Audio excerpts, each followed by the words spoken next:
Hello the internet, I hope you're all well, thanks for stopping by. I have a product test and review for you today and I'm looking at this, the DJI Osmo Nano. Available in two different variants, one 64GB selling for $239.99 and the other 128GB selling for $259.99. £20 difference. From my experience, I would go for the larger of the two. That is the 64GB. It fills up pretty quickly, especially if you're recording in 4K, which this can do. So what are you getting in the box? Well, primarily that is your action camera. And if you think it looks quite big for a nano camera, it's because it's in two components. That is like your little multimedia device that contains the screen, bigger battery, and you can also put in a memory card, and it's also where you charge the device up with a little flap under there, micro SD card in there, and USB-C charging port. But that's where all the fun is happening. That is your action camera, works in both portrait mode and landscape mode. It has a single button for operation on there. Long press turns it on, single tap of it turns it into a recording device.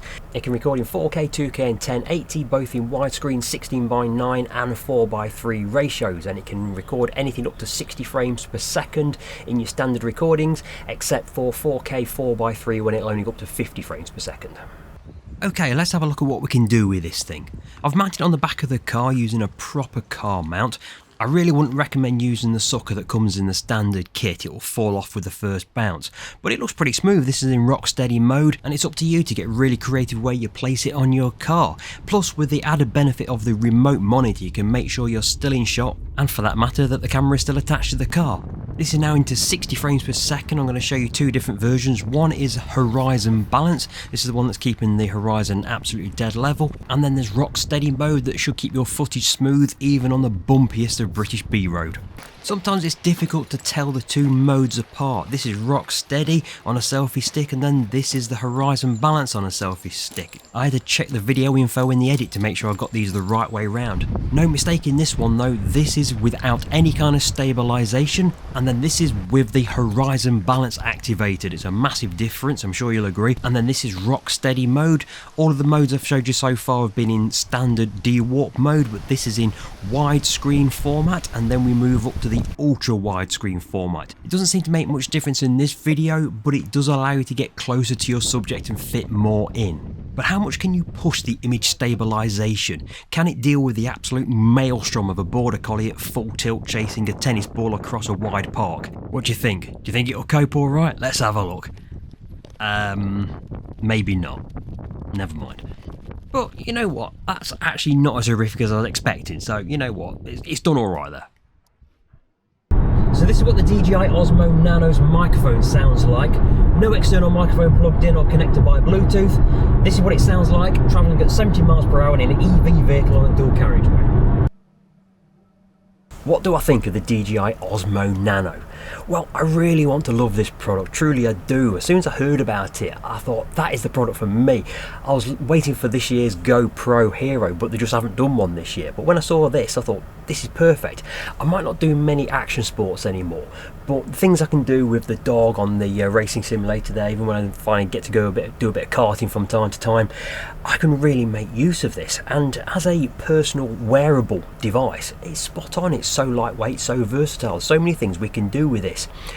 But it really is a case of the good, the bad and the ugly, because while the design of it is fantastic, the resolutions, the frames per second, all really good, there are some things that really may put you off this device, and some of them may be insurmountable to you. It will automatically rotate from portrait to landscape just by turning it. You don't need to change anything in the settings.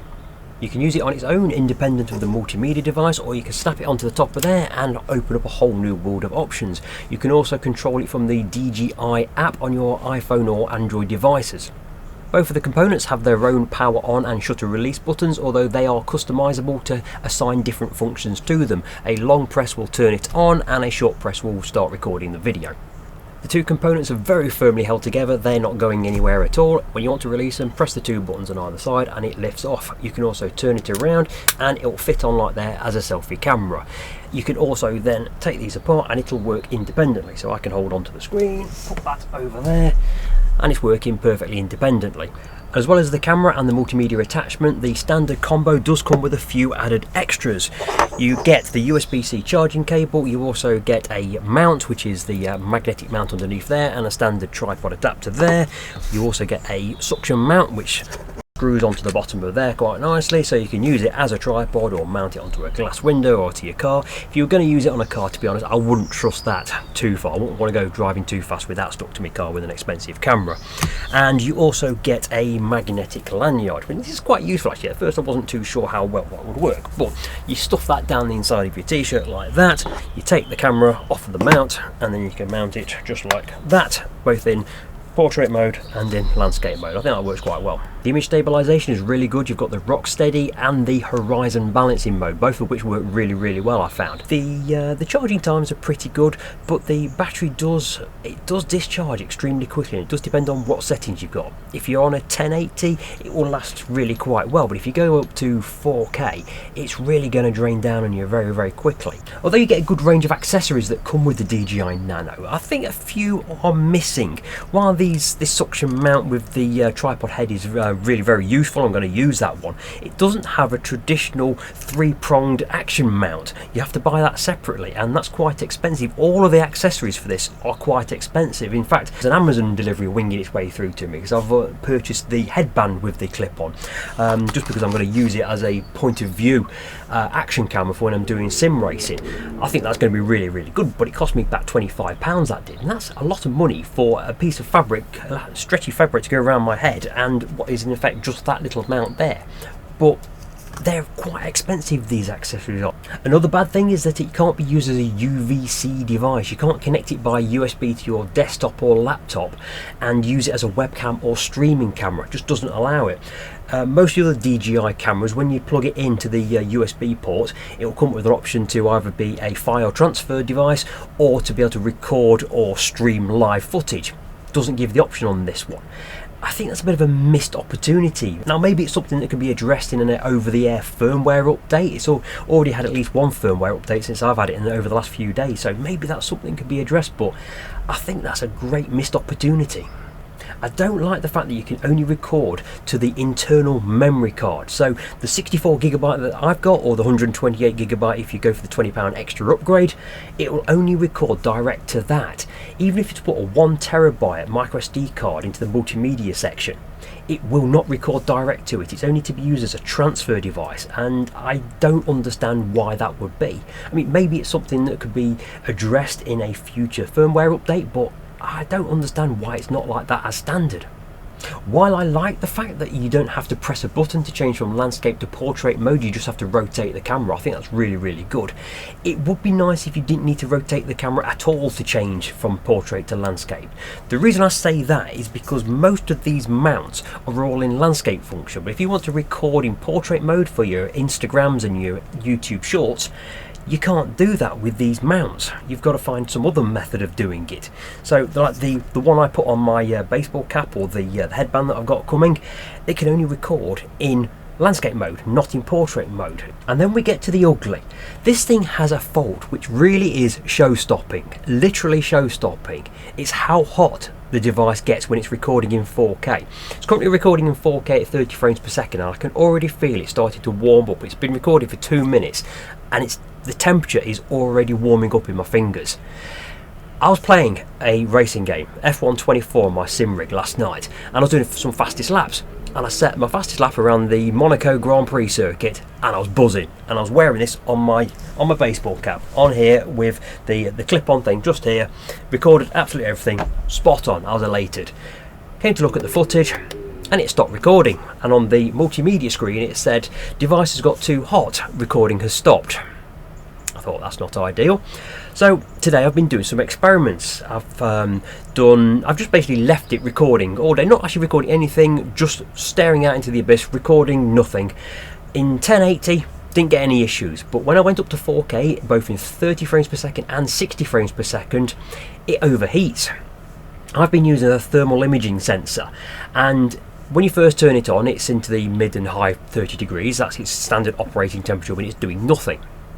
Then over a couple of minutes it starts creeping into the 40s, then to the 50s, and then it hits the 60 degrees, and it's really starting to get warm to the touch at that point.